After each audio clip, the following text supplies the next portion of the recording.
Well, hello everybody. Welcome to P.B.M. Money. Today I want to talk about something that I've not heard talked about before. Now we've all heard about frugality and minimalism and all the other cutesy little names that go with it. But I think frugality is misunderstood by a lot of people. And I want to kind of clear that up. And I want to talk about the difference between being frugal, is it a tool to use, or is it a lifestyle? Now think about that. And I'm going to tell you how you can tell the difference. If frugality to you is a temporary thing that you're doing to achieve a goal, it's a tool.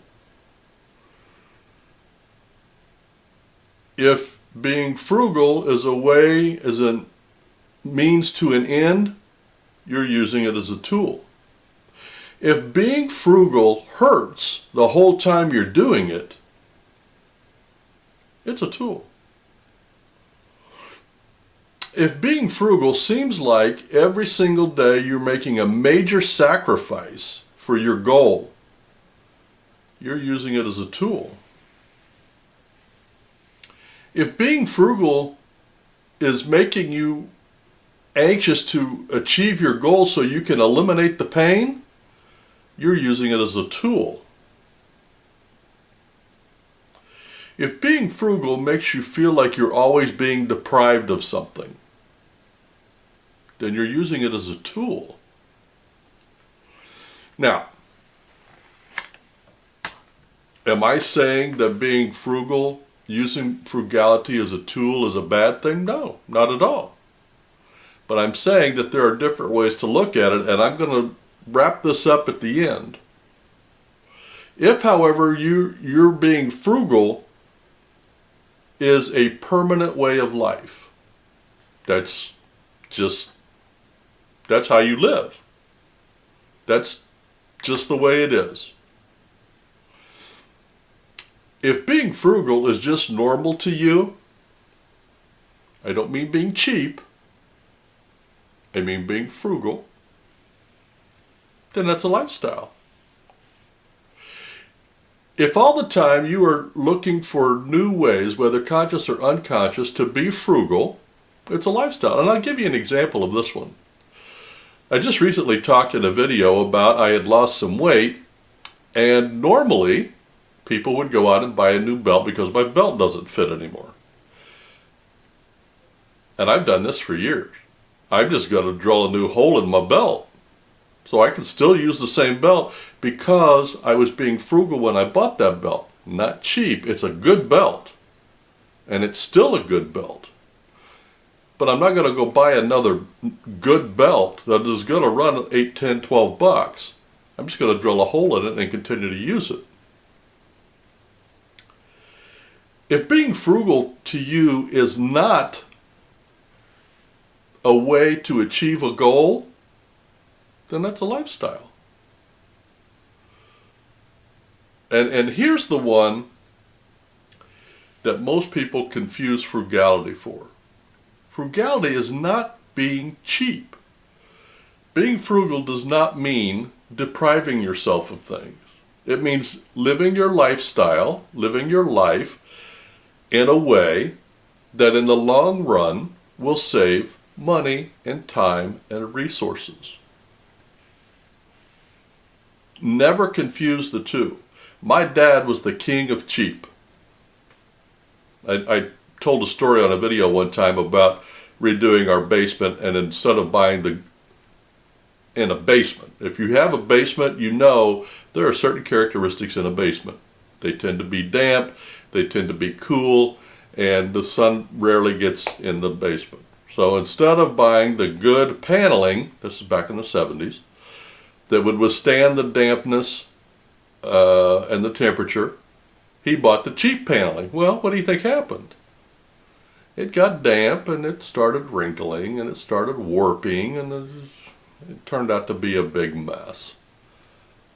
Frugal does not equal cheap.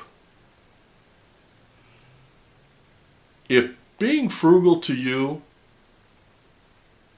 appears that the benefit, a side benefit of being frugal, is saving money, then it's probably a lifestyle.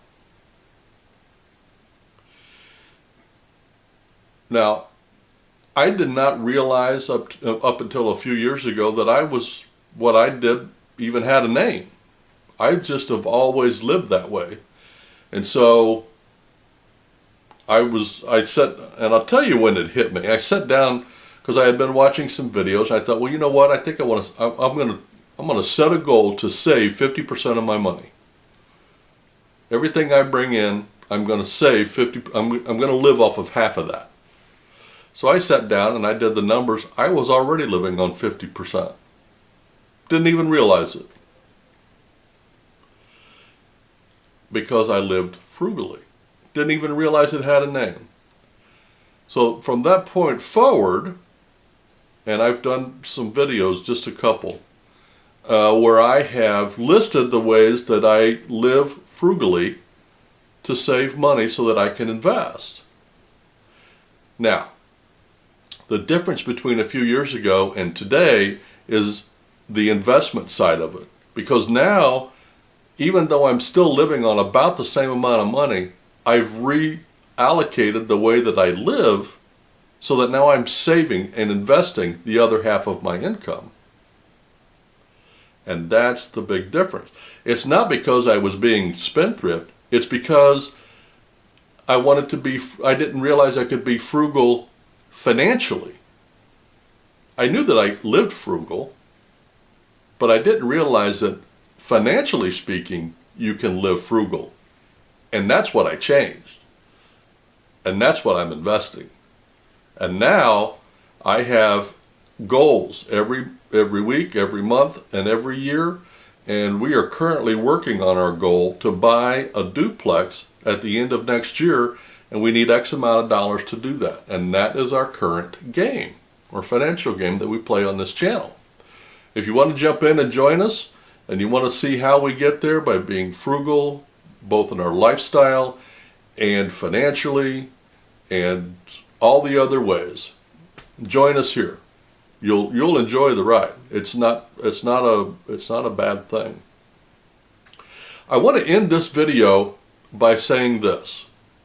If you're using being frugal as a tool, that's okay. There's nothing wrong with that. Living frugally is never wrong. Living cheap, that's wrong. That's just wrong. But living frugally is the way we should all live.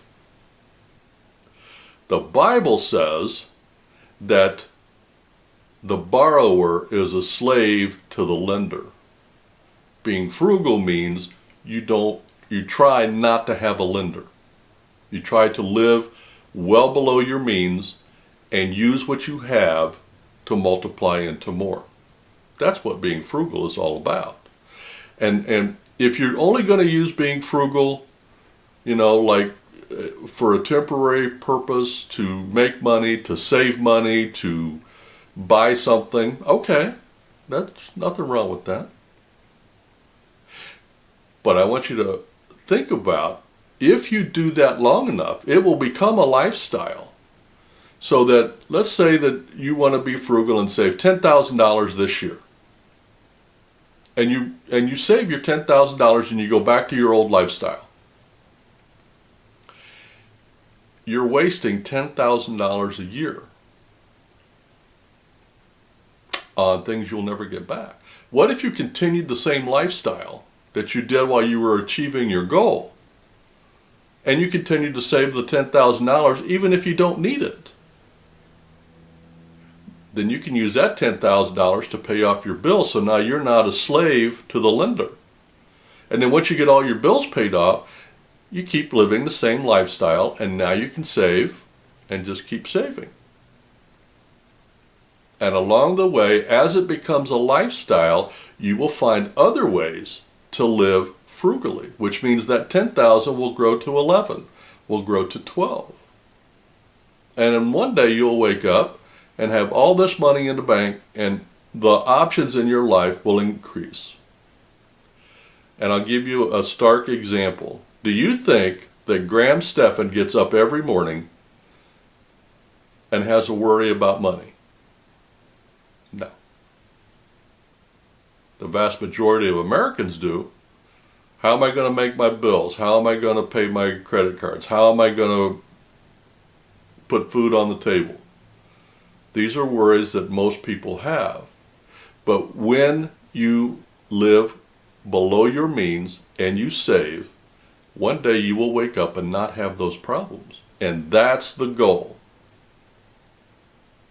Well, I just wanted to come on today and I wanted to explain the difference between using frugality as a tool and using it as a lifestyle, which means you're not using frugality anymore. You're just living your life in a frugal manner. Frugality is, in my opinion, is not something to be used, but something to be lived. But if you have to start by using it as a tool, that's great. And as you're on your journey to achieve your goal, just think about, what if you made this your lifestyle? Now you're opening up possibilities. Well, you guys have a great week and happy investing.